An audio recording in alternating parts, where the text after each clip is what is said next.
오후에 함께 보실 말씀은 사무엘상 27장 1절에서 7절까지 말씀을 보겠습니다. 27장 전체와 28장, 29장 일부분을 같이 보긴 할 텐데요, 본문을 읽는 것은 사무엘상 27장 1절부터 7절까지를 보도록 하겠습니다. 1절부터 보시면, 다윗이 그의 마음에 말하기를 언젠가는 내가 사울의 손에 멸망하리라. 다윗이 많이 낙심해 있는 것이죠. 필리스티안들의 땅으로 속히 피하는 것보다 내게 더 나은 것이 없도다. 그러면 사울이 이스라엘의 모든 지경에서 나를 더 찾으려 해도 나로 인하여 절망하리라. 그리하여 내가 그의 손에서 피하리라 하고, 다윗이 일어나 자기와 함께 있는 600명과 함께 마옥의 아들 가드 왕 아키스에로 건너가니라.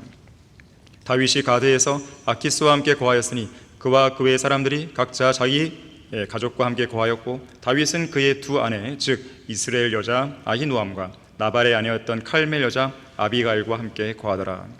사울은 다윗이 가드로 도망하였다 함을 듣고 다시는 더 이상 그를 찾지 아니하더라.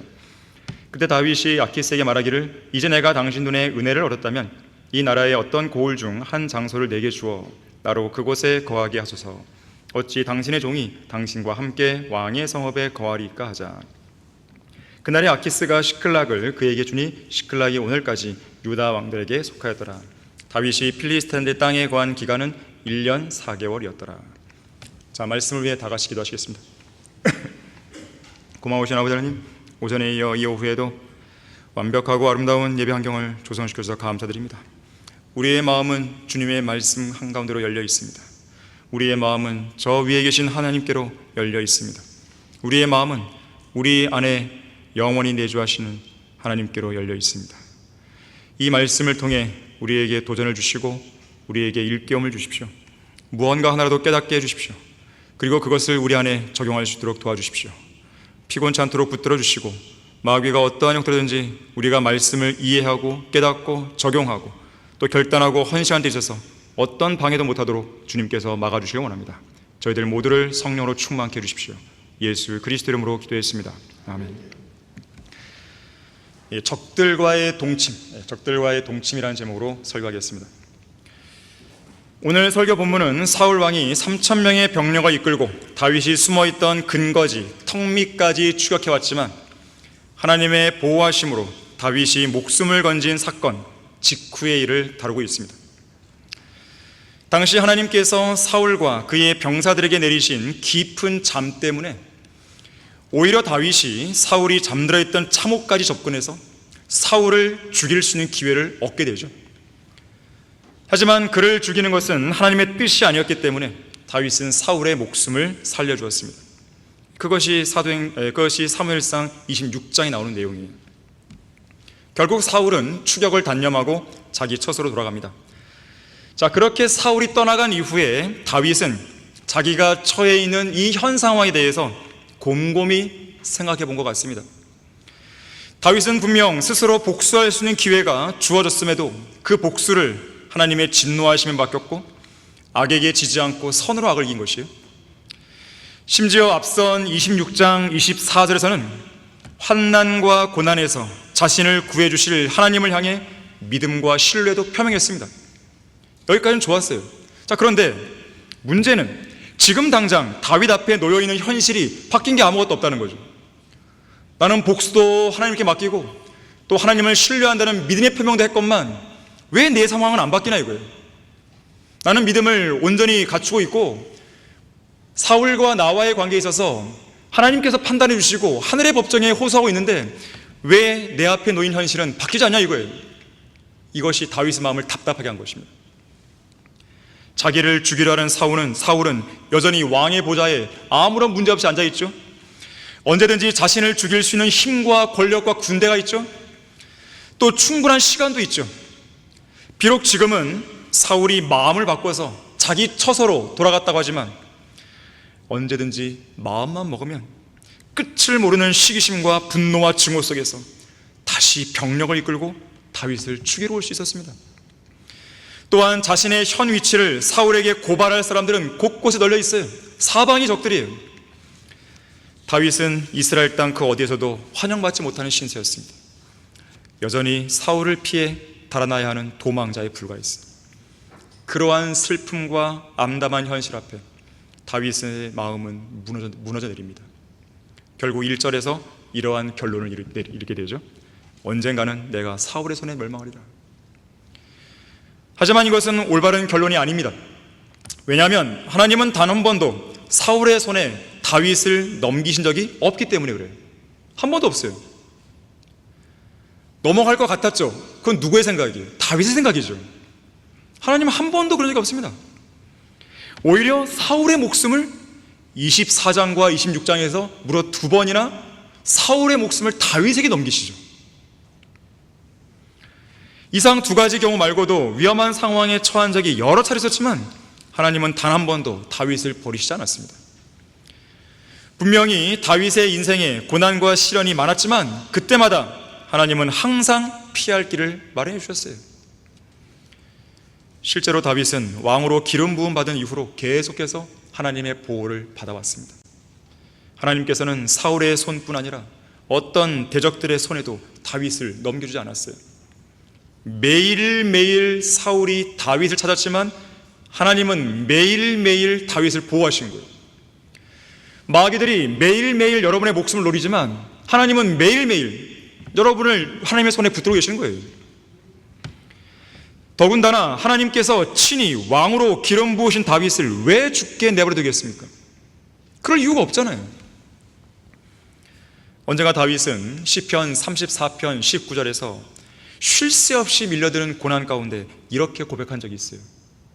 의인은 고난이 많아요. 많으나 주께서 그 모든 고난으로부터 그를 구해내십니다. 위대한 고백입니다. 고난이 없다는 게 아니에요. 고난이 적다는 것도 아닙니다. 고난이 많아요. 당연한 것이에요. 경건하게 살고자 하는데 왜 박해가 없겠어요? 복음을 증거로 애를 쓰는데 왜 박해가 없겠어요? 왜 마귀가 시기하지 않겠어요? 왜 마귀의 공격이 없겠어요? 하지만 하나님은 보호하신다는 거예요. 하나님께서는 고난 속에서 부르짖는 성도의 간구를 들으십니다. 들으실 뿐 아니라 그 모든 고난으로부터 그분의 성도들을 구해내시는 거예요. 문제는 뭐냐면 그러한 고난이 길어질 때입니다. 한두 번 정도는 견뎌요. 주님이 하실 거야. 3번, 4번, 5번까지 하는 사람도 있습니다. 하나님이 하실 거야. 그런데 6번째에 무너지는 거죠. 하나님은 어디 계신가? 왜 하나님은 침묵하시는가? 하나님 나를 버리셨나? 하나님은 안 계시나? 이러한 항변이 막 생기는 거죠. 19세기 플리머스 형제단을 이끌었던 벤자민 뉴턴은 다윗의 이러한 처지에 대해 이렇게 설명합니다. 다윗은 전에 자기가 사울의 목숨을 살려준 이후에도 긴 슬픔의 날들이 계속 이어졌던 것처럼 아마도 이제 또다시 비슷한 고통이 한없이 이어지리라고 예상했던 것 같다. 그리고 그런 어두운 전망 때문에 다윗은 풀이 죽어 있었다 그랬어요.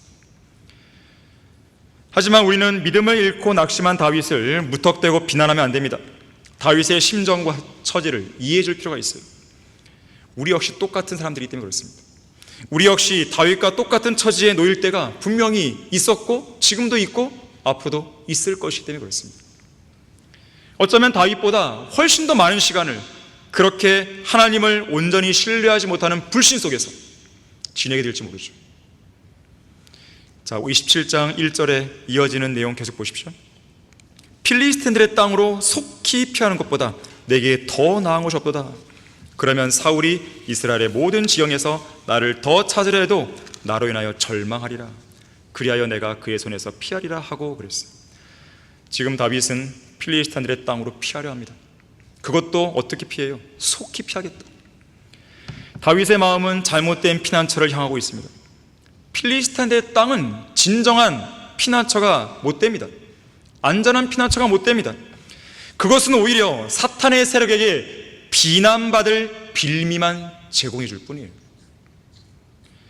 분명 조금 전까지만 해도 다윗은 사무엘상 26장 24절에서 내 생명이 하나님의 눈에 소중히 여겨져 주님이 나를 모든 환난에서 구해주기를 원한다고 사울왕 앞에서 당당히 고백했잖아요. 하지만 여기 27장 1절에서는 그러한 믿음이 온데간데 없이 사라져버립니다. 이것이 바로 인간의 연약한 마음이에요. 다윗은 지금 극심한 절망의 늪으로 빠져들고 있었던 것입니다. 자, 절망의 늪에서 주의 도우심의 손길을 경험하십시오. 첫 번째로, 믿음이 약해진 다윗은 하나님의 뜻과는 전혀 무관하게 적들과 동침하기로 결정했습니다. 지금 다윗의 마음을 지배하고 있는 것은 믿음이 아닙니다. 두려움과 낙심이에요. 두려움이 믿음을 압도하고 있는 것입니다. 좌절과 낙심이 믿음을 제압해버린 것이에요. 여러분의 마음도 그렇지 않습니까? 혹시라도 그런 분이 있다면 오늘을 계기로 해서 회복시켜야 돼요. 믿음을 회복해야 됩니다. 자, 왜 이렇게 좌절과 낙심이 믿음을 제압해버린 것인가? 이유가 무엇인가? 이러한 원인에 대해서 찰스 스펄전은 이렇게 설명을 달아요. 우리는 본문에 나오는 다윗의 결정과 실행에 대해 다윗을 무죄라고 주장할 수 없다. 다윗은 죄를 지은 것이 분명하다. 필리스타인들의 그 땅으로 속히 피하는 것, 이것을 가리켜서 죄라고 말하는 것이죠. 특히 그것은 단순히 인간적인 연약함 때문이 아니라 그의 사악한 마음으로 일한 것이었다. 자기 생각에 다윗은 스펄전의 생각에, 내 생각에 다윗은 기도를 억제했던 것으로 보인다. 여러분은 다윗이 전에 그가 행했던 다른 모든 일들에서 하나님의 조언을 구했다는 암시를 발견할 수 있을 것이다. 그러나 이번에 다윗은 이 문제를 놓고 누구와 상의했는가? 어째서 그는 자기 혼자 임의로 판단한 것인가? 분명 다윗은 기도를 억제함으로써 바보 같은 행동을 하고 말았다. 형제 자매들이여, 왜 그대들은 하나님을 믿지 않는 불신앙의 알이, 이 알 있잖아요, 알이 전갈이 되어 부화할 때까지 계속해서 그 알을, 불신앙의 알을 품고 있으라는가? 진정 그렇게 하고 싶다면 기도를 억제하라. 악이 증대되고 하나님의 은혜가 소멸되는 것을 보고 싶은가? 그대들의 고난이 7배로 증대되고 그대들의 믿음이 그러한 고난과 비례해서 소멸되는 것을 보고 싶은가? 그렇다면 지금 당장 기도를 억제하라고 했어요. 기도하기를 포기하라는 거예요. 그러고 싶다면. 일전에 다윗은 사무엘상 21장에서도 이번처럼 가드왕 아키스에게 들어간 적이 있었죠. 그렇게 했다가 21장 11절에서 아키스 왕의 친아들이 이야기하는 말을 듣고 미친 척을 했죠. 이런 말이 있었습니다. 이 사람은 그 땅의 왕 다윗이 아니니까 그들이 그로 인하여 춤추고 서로 노래하며 말하기를 사울이 죽인 자는 수천이요 다윗이 죽인 자는 수만이라 하지 아니하였나이까. 이 말을 듣고 너무 두려워서 뱃문짝을 긁고 수염에 침을 흘리고 미친 척하게 됩니다. 자, 그런데 이번에 다윗이 사무엘상 27장에서 가드왕 아키스에게로 들어간 상황은 똑같이 들어갔긴 들어갔지만 그때와의 상황이 좀 다른 게 있어요. 21장에서는 혼자서 들어갔죠. 설령 다른 함께한 일행이 있었다 해도 소수의 사람들과 함께 비밀리에 들어갔습니다. 하지만 이번에는 어떻습니까? 600여 명의 사람들과 더불어서 사울이 그 정보를 접했을 만큼 비밀리에가 아니라 공개적으로 들어간 것이죠. 또한 사무엘상 21장에서는 어쩔 수 없이 사울에게 쫓겨가다시피 들어갔다면 이번에는 어때요? 아예 마음속에 작정하고 들어가죠.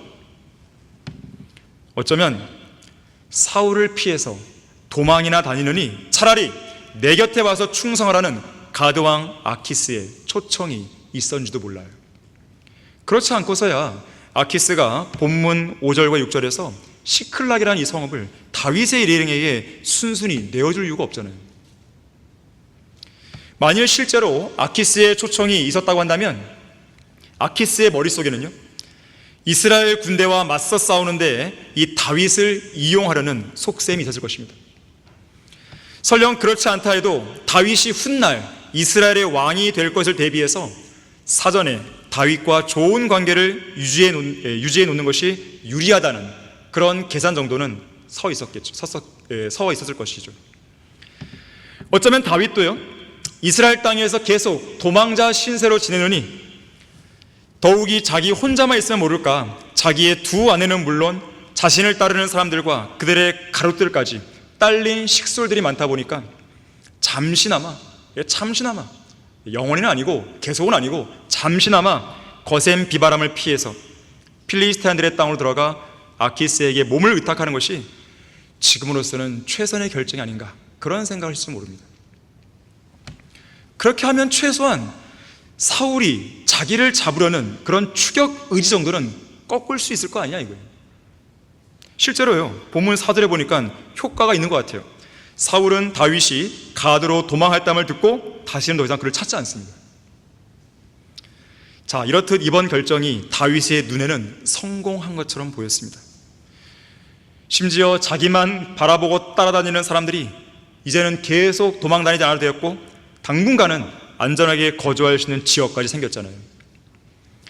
또 전에는 21장에서는 아키스의 신하들이 자신을 죽이지는 않을까 하는 두려움 속에서 미친 척까지 해가며 그렇게 구사일생으로 다시 도망 나와 있었지만, 이번에는 아키스가 자기에게 시클라까지 내줄 정도로 자기를 신뢰하고 환대해 주니까 다윗으로서는 정말 잘한 결정 아닌가, 그런 생각을 했을지도 모르는 것이죠.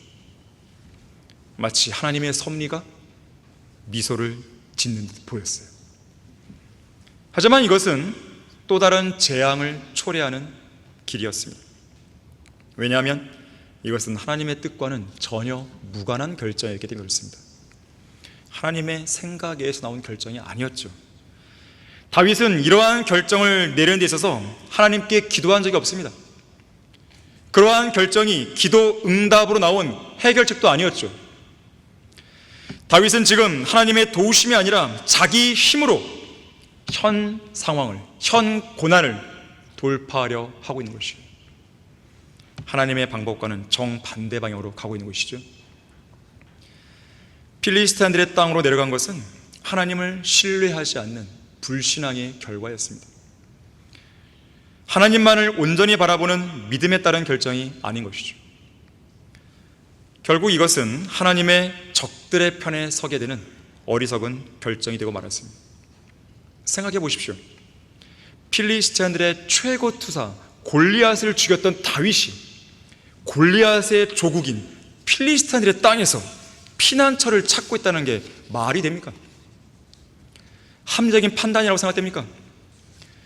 일전에 이스라엘의 원수들인 필리스티안들과 싸워서 이겼던 다윗이 필리스티안들에게 몸을 의탁하는 것이 과연 올바른 판단이겠습니까? 자, 같은 맥락에서요, 예수 그리스도의 보혈을 통해 세상으로부터 불러내을 받은 그리스도인들이 세상에서 피난처를 찾고 있는 것은 어떻습니까? 세상을 이기는 승리는 믿음이라 그랬고, 믿음으로 세상을 이긴 그리스도인들이 고난과 시련을 피해보겠다고 세상의 몸을 의탁하는 것이 과연 합리적인 판단이냐 이거예요. 자, 더군다나 다윗은 나중에 보겠지만 사무엘상 28장 2절에서 아키스의 머리를 지키는 자가 됩니다. 머리를 치는 자가 아니라 머리를 지키는 자가 되는 거예요. 자, 하나님의 백성인 이스라엘의 대적, 곧 필리스티안들의 왕의 목숨을 지키는 일을 수행하고 그 일을 돕는 것이 과연 올바른 결정이겠습니까? 자, 똑같은 맥락에서 자신을 위해 죽었다가 다시 살아나신 예수 그리스도를 저버리고 우리의 대적인 세상을 위해 기도하고 세상을 위해 살아가고 세상을 지키기 위해서 적들의 병참을 지원하는 것이 과연 올바른 행보이겠습니까? 그것은 또 다른 재앙을 초래하는 결정이 되는 거예요. 일전에 다윗은 사울을 피해 굴 속으로 숨어 있었을 때 주 하나님께 이렇게 기도한 적이 있었어요. 우리 다 같이 시편 57편을 찾아보겠습니다. 차라리 굴로 피하는 게 나은 거죠. 굴에서 굴로, 산에서 산으로, 숲에서 숲으로 계속해서 도망다니는 게 낫지 어떻게 필리스티안 땅으로 가서 숨냐 이거예요. 자, 시편 57편 1절에서 3절을 보시면, 오 하나님이여 내게 자비를 베푸소서, 내게 자비를 베푸소서, 내 혼이 주를 신뢰하나이다. 이 재난들이 지나갈 때까지 정녕 내가 주의 날개의 그늘 아래로 나의 피난처를 삼으리이다. 이러한 믿음이 필요한 거죠.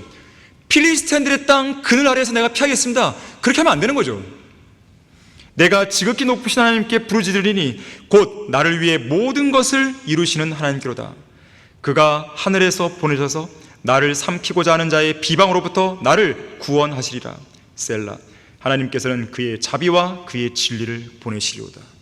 자, 이러한 믿음이 과연 어디로 갔냐 이거예요. 9절 보십시오.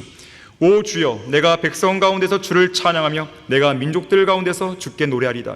주의 자비는 커서 하늘들에까지 이르며 주의 진리는 구름들에까지 이르나이다. 오 하나님이여, 하늘들 위로 높임을 받으시며 주의 영광이 모든 땅 위에 있게 하소서. 차라리 굴에 있을 때는 그의 믿음을 표현했고 그 믿음을 표현한 결과 9절부터 11절까지 이런 찬양이 나오는 것이죠. 하지만 필리스틴의 땅으로 들어온 이상 이러한 찬양을 할 수가 없죠. 믿음이 과연 무엇입니까?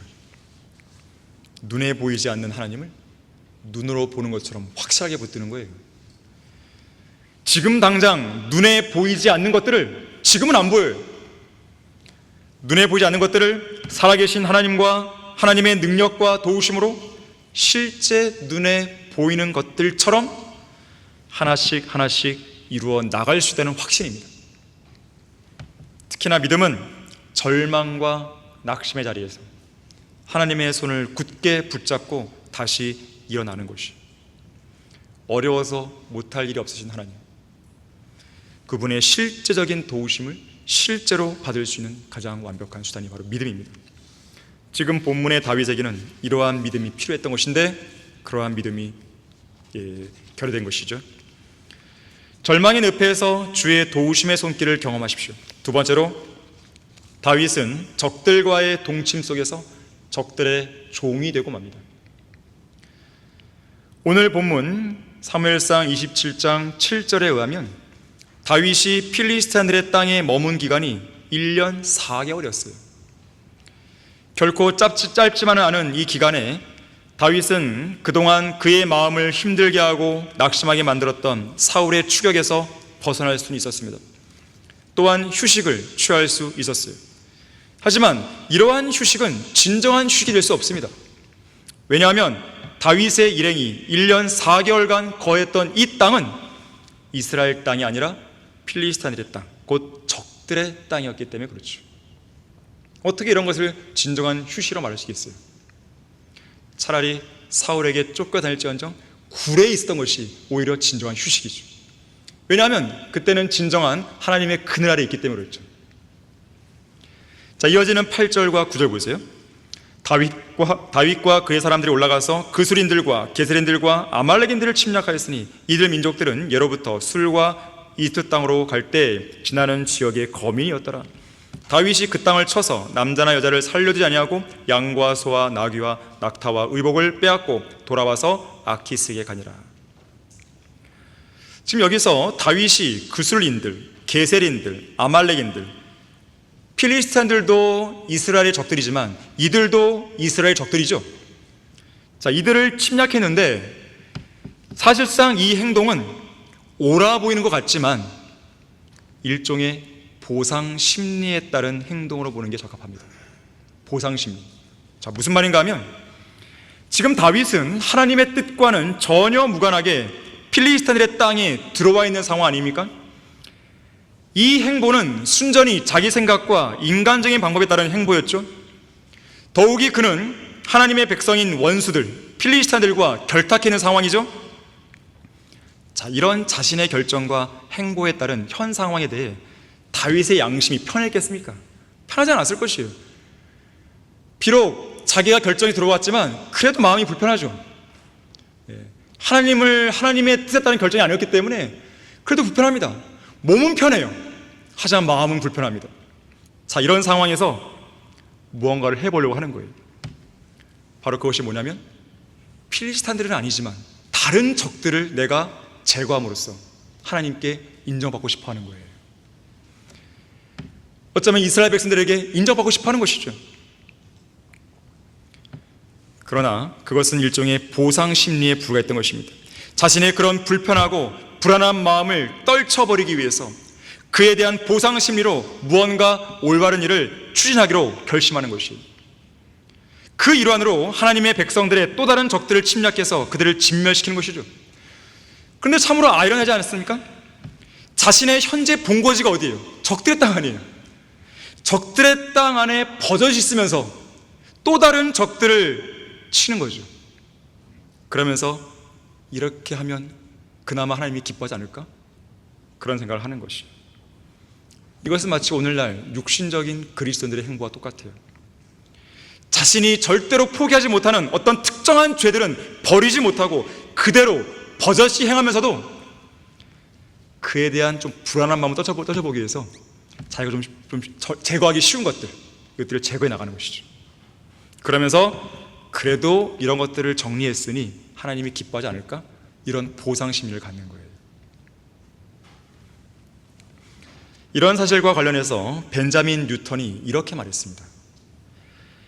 하나님의 종들의 양심이 그들의 현재 상황이 잘못되었다고 저 깊은 곳에서 강하게 꾸짖을 때 그러한 성도들이 사용하는 계략들 중 하나는 일종의 보상 심리 속에서 종종 새롭게 힘을 내어 어떤 다른 옳은 목적을 달성하는 것이다.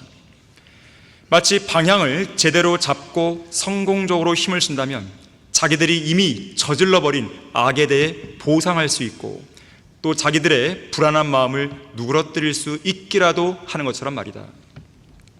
시클락에서 자기 힘으로 얻은 휴식 아닌 휴식을 누리던 다윗은 그 휴식을 포기하고 새롭게 힘을 내서 하나님과 그분의 백성들의 적들을 치기로 작정했다. 가까운 곳에 아말렉 사람들이 있었다. 아말렉 사람들은 주 하나님께서 친히 그들과 대대로 싸우겠다고 선언하신 자들이었다. 그래서 다윗은 그들과 싸웠고 또 승리를 거뒀다. 이러한 성공보다 더 완벽한 것은 있을 수 없었다. 특히 다윗은 그가 빼앗은 양과 소와 나귀와 낙타와 의복과 같은 전리품으로 풍족해졌다. 그리고 그 전리품은 하나님의 적들을 쳐부수고 얻은 것이었다. 그러니 그 어떤 성공이 이보다 더 클 수 있겠는가? 그 무엇이 이보다 더 직접 하나님으로부터 온 것처럼 보일 수 있겠는가? 중요한 것은 이건 다윗의 생각일 뿐이죠. 하나님은 기뻐하지 않는 거예요. 그렇게 했다고 해서 하나님이 기뻐하지 않습니다. 그러한 다윗의 성공과 승리를 기뻐하시는 게 아니에요. 지금 하나님이 원하시는 것은 적들의 땅에 있으면서 다른 적들을 치는 게 아니라 지금 너가 있는 적들의 땅에서 나오라는 거죠. 이것을 하나님이 원하십니다. 여러분이 이미 지금 성별의 위치를 상실해 있다면, 이미 그 상실해버린 성별의 위치에서 빠져나오는 게 중요한 것이지, 그런 걸 유지하는 상태에서 다른 좀 쉽게 성별할 수 있는 것을 내가 성별했다고 자랑할 그런 게 하는 게 아닌 것이죠. 가드왕 아키스의 손에서 떠나는 것이야말로 하나님이 지금 이 시점에서 원하시는 것입니다. 필리스틴의 땅을 떠나 이스라엘 땅으로 돌아가는 것, 이것이 바로 하나님이 원하시는 거예요. 결국 다윗은요, 가드왕 아키스에게 거짓말까지 합니다. 자, 10절, 11절을 보십시오. 아키스가 말하기를 너희가 오늘은 어디로 길을 잡았더냐 하니 다윗이 말하기를 유다 남부와 여라무엘인들의 남부와 켄인들의 남부를 쳤나이다 하더라. 다윗이 남자나 여자를 살려두지 아니하여 가드로 소식을 가져가지 못하게 하였으며 말하기를 그들이 우리에 관해 고하여 다윗이 이렇게 행하였고 그가 필리스탄의 땅에 거하는 동안 그의 행사가 이러할 것이라 말할까 하노라 하더라. 자, 10절에서 아키스가 묻는 질문에 대한 다윗의 답변은 거짓말은 거짓말이지만 터무니없는 거짓말은 아니었습니다. 하지만 남을 속이려는 의도를 지닌 분명한 거짓말이었고 어떤 식으로든 용납될 수 없는 거짓말이었습니다. 다윗은 완벽한 알리바이를 위해서 어느 누구도 가드왕 아키스에게로 가서 이 소식을 알리지 못하게 하려고 본문 9절에서 남자와 여자 단 한 명도 살려두지 않고 완전히 진멸시켰습니다. 자, 지금 다윗은요, 지금 다윗의 거짓말을 보게 되면 사무엘상 21장에서처럼 아키스 앞에서 대문짝을 긁적거리고 수염에 침을 흘리는 등의 미친 사람 흉내를 내는 그런 저급한 수준의 거짓말은 하지 않았어요. 그 대신에 필리스티안들의 동료들인 아말렉인들을 진멸시켰으면서도 그들의 적인 이스라엘 쳤다고 하면서 고급 수준의 거짓말을 한 것이죠.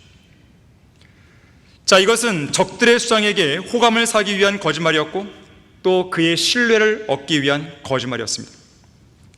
이 거짓말은 제대로 먹혀들죠. 12절 보십시오. 아키스가 다윗을 믿고 말하기를 다윗이 자기 백성 이스라엘로 자기를 완전히 혐오하게 만들었으니 그가 영원히 내 종이 되리라 하더라. 물론 영원히 정말로 다윗이 종이 되는 건 아니죠. 하지만 잠시나마 적들의 종이 되어버린 것이죠.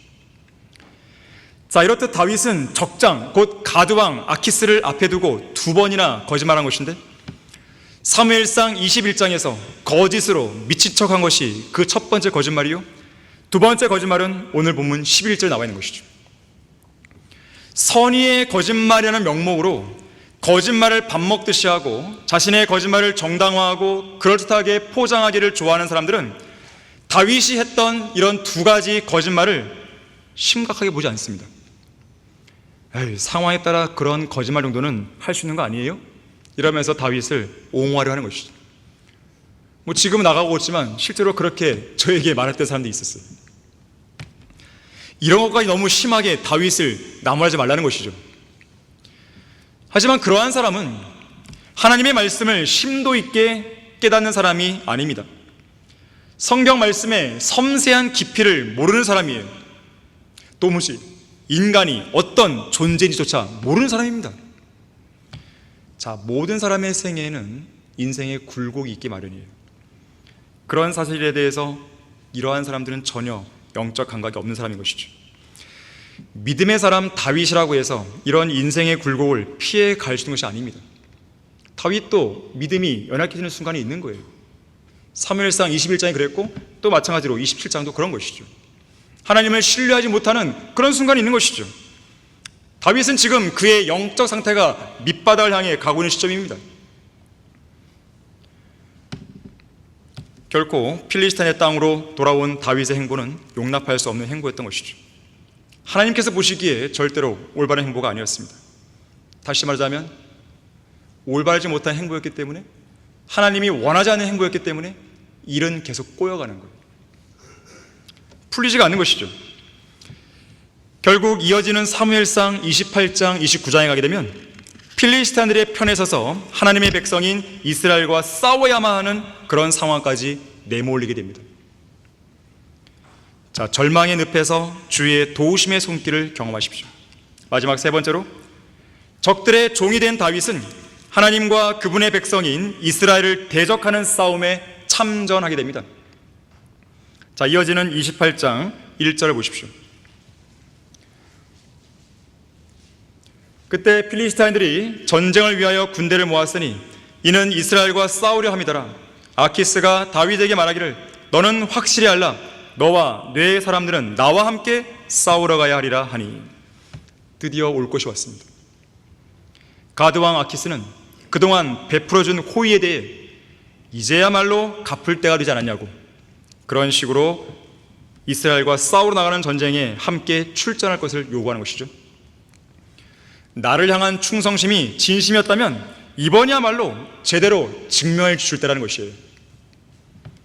이것이 바로 세상입니다. 세상에는 공짜가 없어요.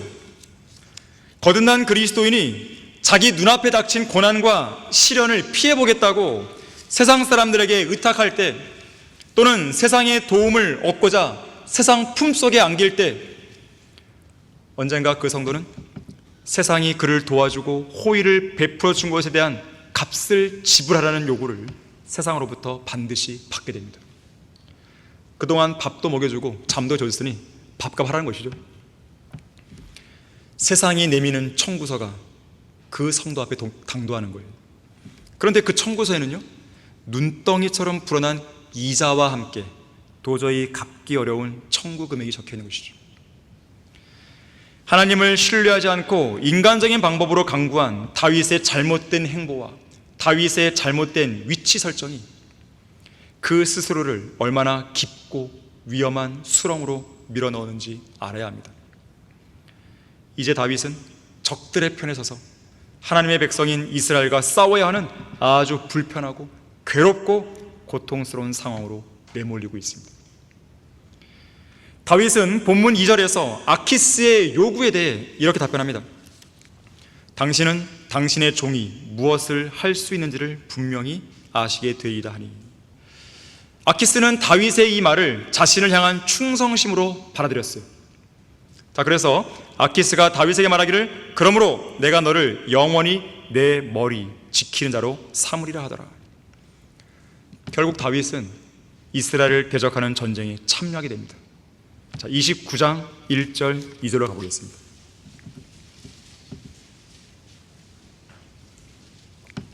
그때 필리스티안들은 그들의 모든 군대를 아펙에 모았고 이스라엘인들은 이스라엘에 있는 셈 곁에 진쳤더라. 바로 이곳 이스라엘 근처에는요, 사울 왕이 죽게 될, 사울 왕의 마지막 전투가 될 길보아 산이 있습니다.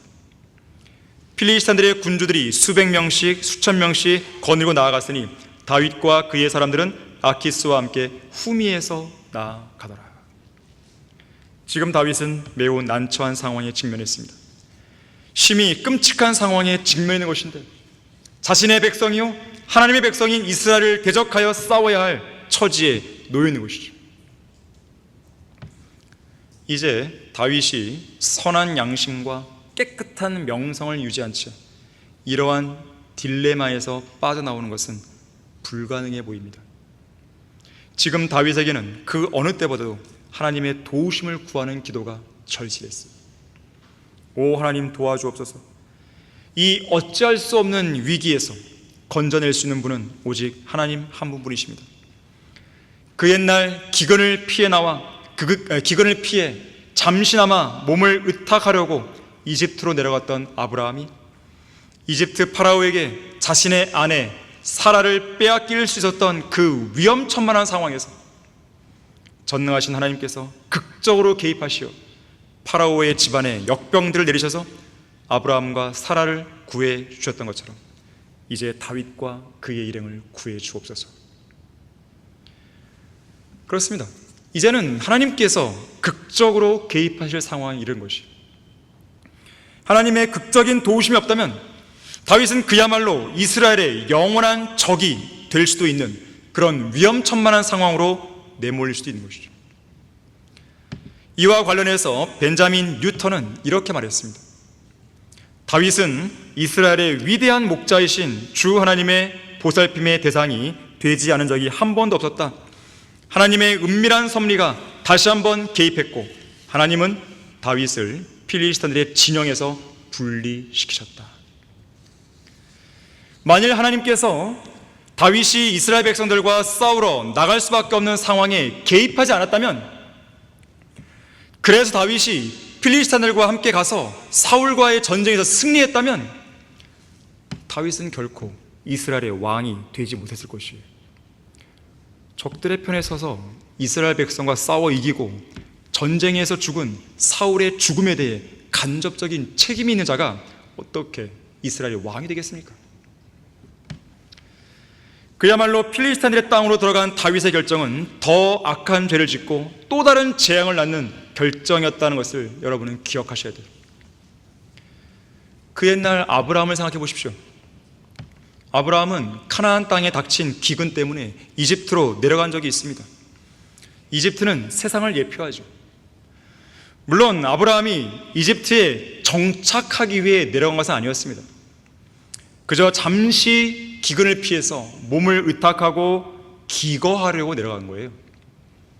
기근이라는 인생에 닥친 시련을 피하기 위해 잠시 세상으로 내려간 것이죠. 잠시 세상과 타협했다가 시련이 끝날 때 빠져나오면 되겠지 하는 생각이 있었던 것입니다. 하지만 아브라함이 이집트에서 드러냈던 열매들을 생각해 보십시오. 그것은 결코 믿음의 행보가 아니었음이 분명해지죠. 처음에는 잠시만 머물겠다는 생각이 엄청난 결과를 초래하는 것이죠. 사탄은 언제나 달콤한 제안으로 다가옵니다. 먹음직하고 보기에도 즐겁고 현명하게 할 만큼 탐스러운 무언가를 제시하는 거예요. 그리스도인으로서 당하게 되는 고난이나 시련을 잠시 동안 피할 수 있는 그 뭔가 달콤한 것을 제시하는 것이죠. 그것을 덥석 무는 순간 덫에 걸리고 마는 것입니다. 결국 비참한 길로 들어서는 거예요. 그리스도인은 어떻게 해서든지, 어떤 고난이 닥친다 하더라도 어떻게 해서든지 하나님의 길에 서 있어야 돼요. 이탈하면 안 됩니다. 하나님께서는 신명기 8장 6절에서 이렇게 말씀하세요. 너는 주 너의 하나님의 계명들을 지켜 그분의 길에서 행하고 그분을 두려워하라고 그랬어요. 신명기 26장 17절에서도 내가 오늘 주를 내 하나님으로 인정하여 그분의 길에서 행하라고 그랬어요. 하나님께서 정하시고 명령하신 그 길에서 행해야 되는 것이죠. 어떠한 고난이나 시련이 온다 하더라도, 어려움이 온다 하더라도 하나님이 정하신 그 길을 고수해야 되는 것이지 잠시 길을 이탈했다가 돌아오면 안 되는 것이에요. 돌아오기는 쉽지가 않습니다. 자, 아브라함은 분명 그가 마땅히 가야 할 믿음의 길에서 벗어났고 믿음의 길로 다시 돌이키는 데 있어서 많은 대가를 치러야 했습니다. 엄청난 대가가 따랐죠. 어떤 거였습니까? 아브라함은 자신의 아내를 누이라고 거짓말함으로써 간증을 잃어버렸죠. 나중에 이집트에서 돌아올 때 향후 이스마엘을 낳게 될 하갈이라고 하는 여종이 따라오게 되죠. 파라오의 집안에는 애꿎은 재앙이, 애꿎은 역병이 내려졌죠. 무엇보다도 아브라함에게 주어진 하나님의 위대한 약속을 한없이 초라하게 만들었죠. 복을 받은 사람으로서의 부끄러움과 수치가 있었죠. 모든 것들이 다 육신적인 열매들 뿐이었습니다. 하나님을 신뢰하지 않고 사람을 신뢰하면 비참해지는 거예요. 인간의 약점이 무엇입니까? 어려운 시련에 처할 때마다 그 문제를 들고 가장 먼저 하나님께로 달려가지 않는다는 데 있어요. 이상합니다.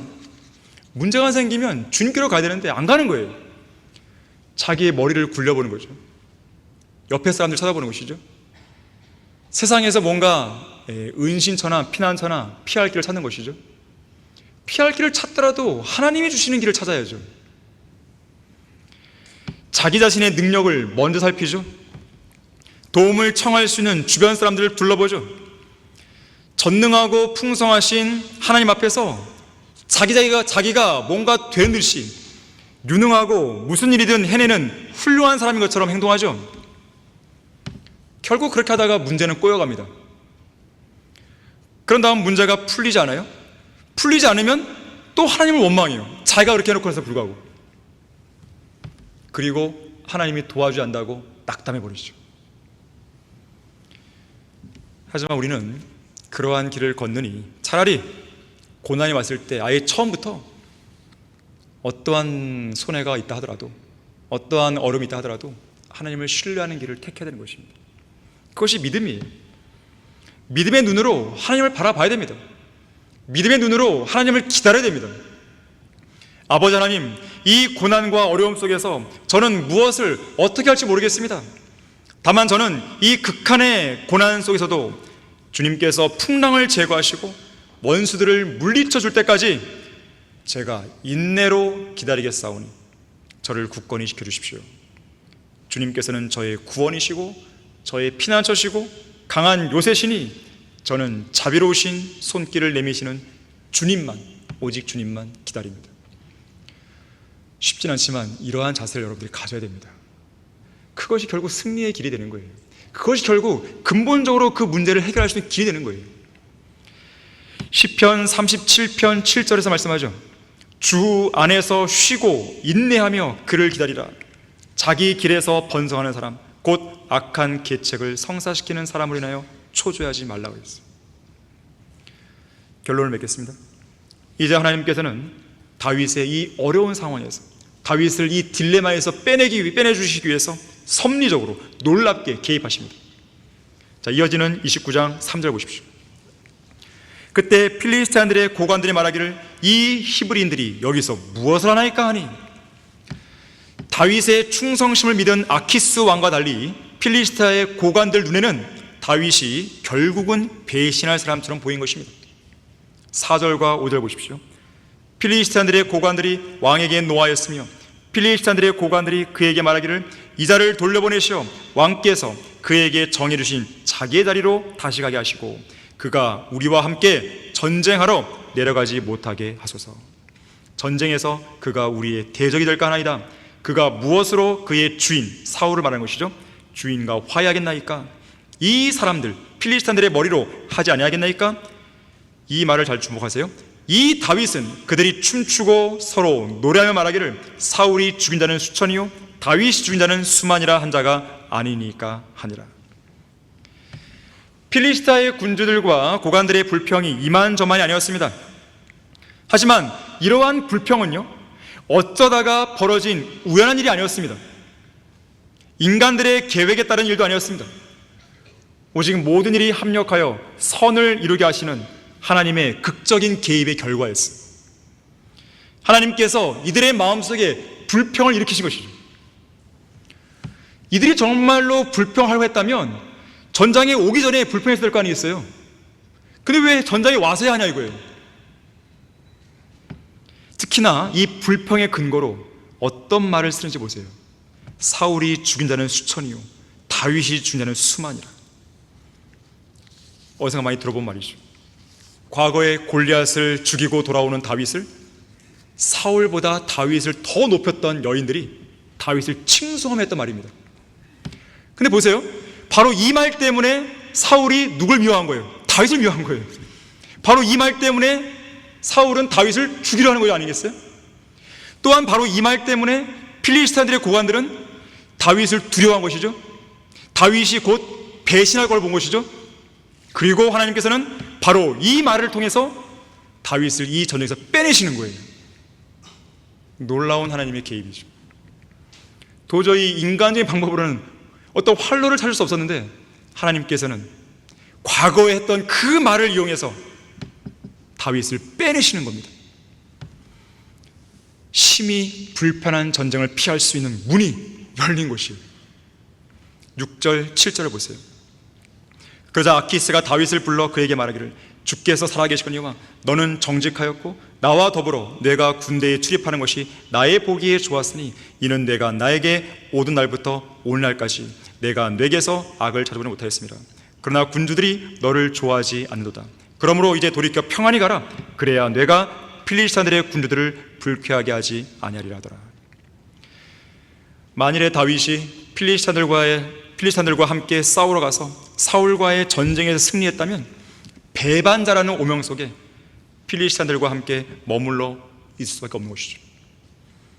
결국 이스라엘의 왕의 보좌는 다윗이 앉는 것이 아니라 사울의 아들 이스보셋이 앉게 될 것입니다. 다시 말하자면 하나님은 놀라운 방법으로 개입하셔서 다윗을 보호하신 것이고 그 모든 악과 위험에서 건져주신 것입니다. 그야말로 극적인 도우심이 임한 것이죠. 시편 16편 1절에서 다윗은 이렇게 고백합니다. 오 하나님이여 나를 보존하소서 내가 주를 신뢰하나이다. 또 시편 145편 20절에서는 주께서 자기를 사랑하는 모든 사람들은 보호하신다고 말씀하고 있어요. 이사야 41장 10절에서는 이렇게 말씀합니다. 너는 두려워 말라 내가 너와 함께함이라. 놀라지 말라 내가 네 하나님임이라. 내가 너를 강건하게 하리라. 정녕 내가 너를 도우리라. 정녕 내가 내 의의 오른손으로 너를 높이리라 그랬어요. 내가 너를 도우리라. 하나님은 항상 우리를 도울 준비가 되어 있으세요. 여러분이 구원받은 그리스도인이라면 항상 여러분을 보호하시고 도우시는 하나님의 신실하심을 절대로 의심하서는 안 됩니다. 우리가 믿고 신뢰하는 하나님은 우리에게 필요한 도움을 항상 제때에 보내시는 거예요. 하나님은 시간 약속을 어기지 않습니다. 정확한 때에 그분의 도움을 보내시는 거예요. 실수가 없으세요. 하늘과 땅을 지으신 하나님께서 지금도 하늘과 땅을 그분의 마음대로 움직일 수 있는 하나님께서 실수가 있겠습니까? 히스키야의 질병을 치유하셨다는 그 표적을 위해서 아하스의 회시계에서 아래로 내려간 그림자를 10도 위로 올리셨죠? 되돌리셨죠? 온 우주를 직접 설계하고 만드신 하나님께서는 그분의 목적에 따라 우주의 시간도 바꾸시는 분입니다. 셀 수 없이 많은 별들의 수를 직접 헤아릴 뿐 아니라 그 별들의 모든 이름들을 하나하나를 지으시고 그 별들의 모든 이름들을 다 기억하시고 이름들을 통해서 그 별들을 불러내시는 것이죠. 자, 그러한 하나님이시죠. 우주의 12궁성을 그들의 시기를 따라 불러낼 수 있는 분, 하늘의 규례들을 운행하시고 그 통치를 땅에 펼칠 수 있는 분께서 태양과 달의 움직임을 통제하시는 것쯤이야 아무런 문제되지 않습니다. 우리는 이번 순회 설교에서도 하나님께서는 구름의 이동을 주관하신 거죠. 우연히 구름이 온 게 아니에요. 하나님께서 구름이여 가라니까 간 거죠. 저는 하나님께 기도했어요.